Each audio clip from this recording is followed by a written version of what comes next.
want to speak today to the person who's done the work, not the person who's avoiding healing, and not the person who doesn't believe change is possible.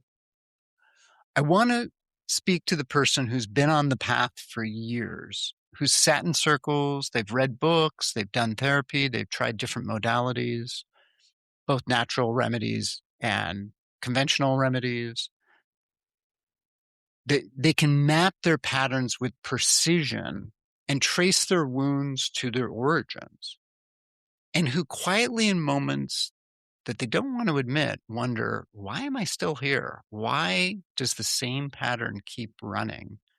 How much more work does this take? That question is not a sign of failure. It's one of the most important questions one can ask on the healing path. And today I want to offer an answer that most people never receive, not because it's hidden, but because it requires a level of honesty that is genuinely difficult. And the answer is this: at some point on the healing path, the transformation became the identity. And when that happens, the very thing meant to free you begins to hold you in place. Today on Ask Dr. Gill, I want to talk about this particular dynamic. I'll call it the shadow of the alchemist. So stay tuned.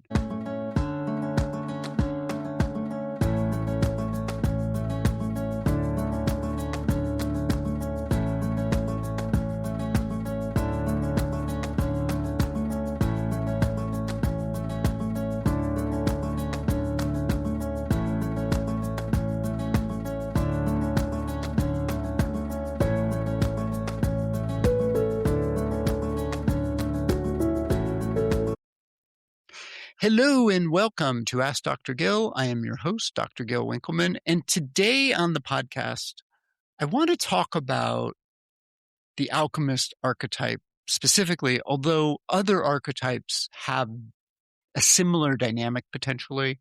And this is an aspect of shadow, of things as they arise, they're hidden, and they're probably trying to protect us from something, and that's what we're going to talk about today. So in the framework we've been building together, and I've been talking about this on the show, the alchemist is the person who's ready for root level change. They have a very high capacity. They're transformationally oriented. They're willing to go where the work leads. And this is a rare and genuinely powerful place to be. Most people spend years building the capacity that an alchemist already has. The alchemist can hold really difficult material without feeling overwhelmed with it, without becoming flooded. They can stay present in the fire. But every archetype has a shadow, and in the alchemist, that is a very subtle thing, because it looks like a virtue, but it's not. It looks like commitment. It looks like depth. It looks like the seriousness of healing. But underneath it, there's something that shifted. The healing journey, which was a path towards freedom initially, quietly became how the person began to know themselves. They were the seeker identity, or the wounded healer identity, or the person who is always in transformation, ever becoming. But they never quite arrive. And the shadow of the alchemist is not resistance to transformation. It is an addiction to the process of transformation. And it keeps what the destination is out of reach. So how does this form? How does the shadow appear? What is it that makes this happen? Well, to understand this, you have to go back to the start of the path. And most people who become serious about healing do so because there's something that feels broken and something that broke open.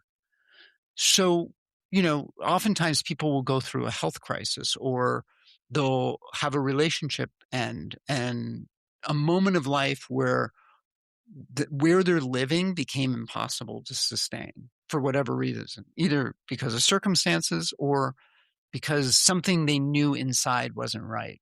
And in that breaking open, they found something extraordinary. They found that looking inward, brought something to them. There's something that was fulfilling by that. And understanding their pattern shifted something. And that depth brought relief, it brought meaning, it brought connection, things to the surface, things that the surface life didn't provide. And so they went deeper and deeper. And the path became not just a tool for healing and self-exploration, it became the way they've organized their lives. And this can be very beautiful, by the way.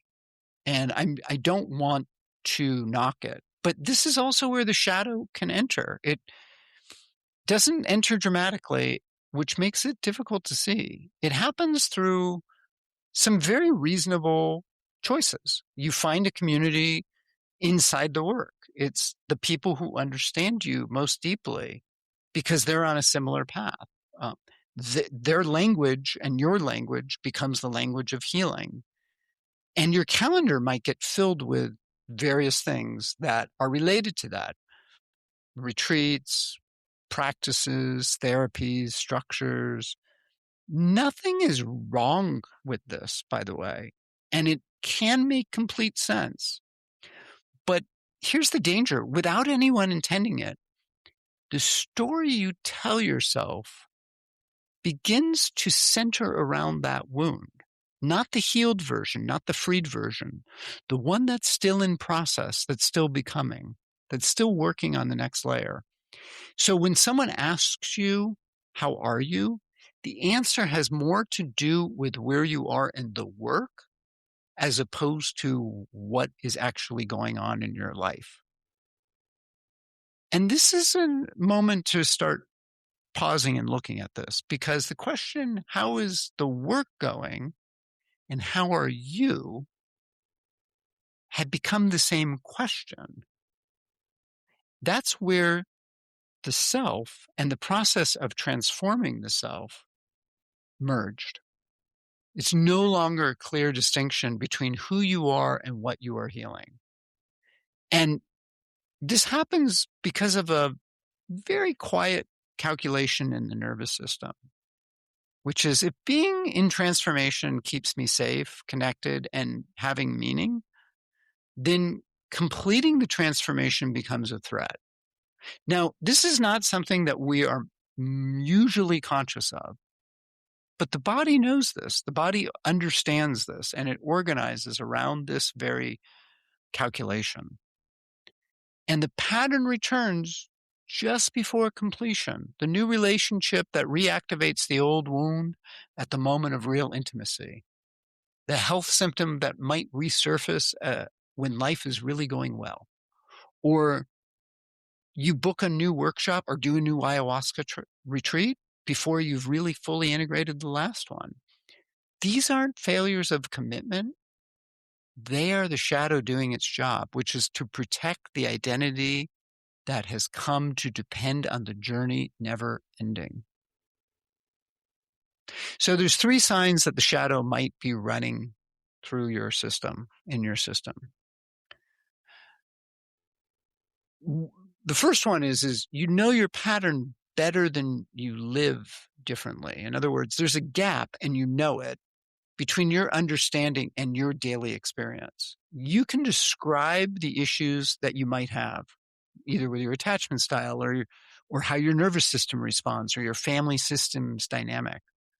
And you know this, and then you cannot do anything about it. So understanding has become a substitute for changing the situation. You've taken the map and replaced the territory with the map. The second sign is healing has become a primary source of your identity and community. Now, I talked about that a little bit ago. The people you are closest to are going through similar work, and they're on a similar journey. And your primary self-story involves the wounds, the recovery, and the transformation. It's always in process. When you imagine yourself without the healing journey, you don't know who you are. And that's not a character flaw. That's very human. And it's interesting. It's like the hero goes out on a quest, and They don't return with the fire for everybody else because they won't know what they're going to do after they do that. This is worth noticing. And the third sign is there's always a reason the real change hasn't happened. You think there's one more workshop you need to do, one more session, one more layer. When you integrate something, you'll be ready. When I've healed this last piece, then I can start my life. The horizon keeps moving, not because the work isn't real, but because something beneath the work has decided that the arriving at it isn't safe. The shadow of the alchemist does not fear the work. It fears what comes after the work is finished. It fears the ordinary life after transformation. I'm going to take a quick break, and I'm going to talk about on the second half of the show what completion actually requires. So stay tuned.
Hello and welcome back to Ask Dr. Gill. I am your host, Dr. Gill Winkleman. And before we jump back into our program, I just want to remind people that if you have any comments or questions, feel free to send me an email to info at askdrgill.com. And today we're talking about the shadow side of the alchemist and how that keeps people trapped in always wanting to transform and change and never getting to the destination. It's the incomplete hero or heroine's journey. So here's what I want to say clearly before going forward, because it's not said often enough, I think. At some point, healing work isn't about going deeper, it's about landing. And landing is not necessarily another insight. It's about changing the day-to-day. It's about tolerating the changes. What you choose changes. What you no longer participate in becomes clear, not because you decided it intellectually, but because you've reorganized around something different. And the alchemist who has spent years in transformation, most of the time has done what they need to do to transform. The somatic awareness is there, the understanding is there, but what's missing is the integration. It's not about discovery, but allowing what has been discovered to reorganize in the system and how they live.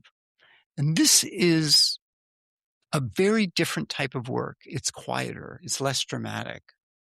It often is more uncomfortable than deep dives, because it requires showing up in an ordinary way as the changed person rather than continuing to become the changed person.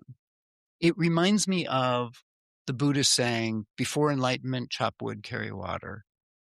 And after enlightenment, chop wood and carry water. It requires tolerating both the familiar and the unfamiliar. The familiar in the sense of what is mundane in your life, and the unfamiliar of not being in a crisis, not having a wound or something to organize yourself around. This is the final alchemical threshold, not another layer of shadow work, but the courage to inhabit the life that the shadow work has pointed to. And this is the phase of the rewrite the signal that is designed to hold. Not about discovery. It's about the transition from what you already understand begins to understand and integrate and how to live that. It's not a deep dive, but a container for integration. And I'm putting this together. It's a 12 weeks of structured, supported practice of becoming the person your deep work has revealed. I'm going to be starting it in September. I'm still finalizing the dates and trying to figure out what to do with the various holiday weekends. And if this is something that is familiar or uncomfortable,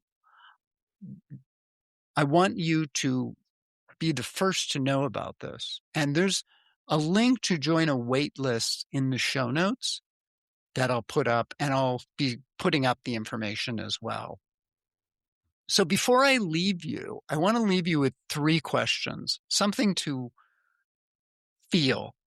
You're going to ask it and feel it and not analyze it, because this is part of the work. And I want you to ask, who would you be if you were no longer healing? And what would your daily life look like if the transformation you've been seeking was already complete?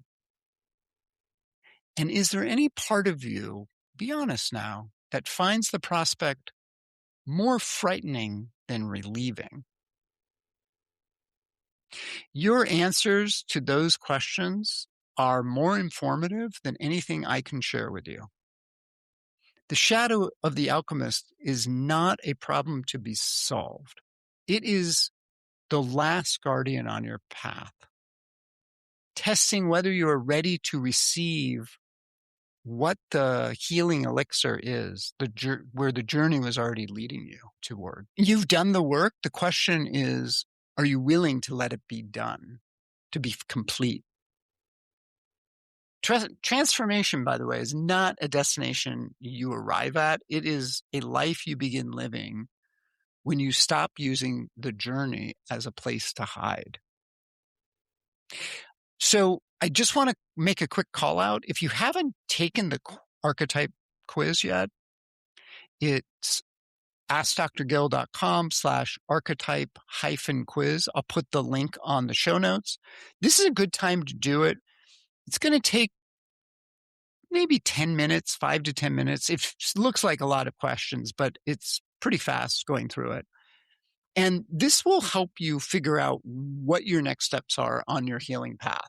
And if it will be interesting if you want to comment in the notes or on social media what you received, what the answer was for you, and whether it feels like it fits.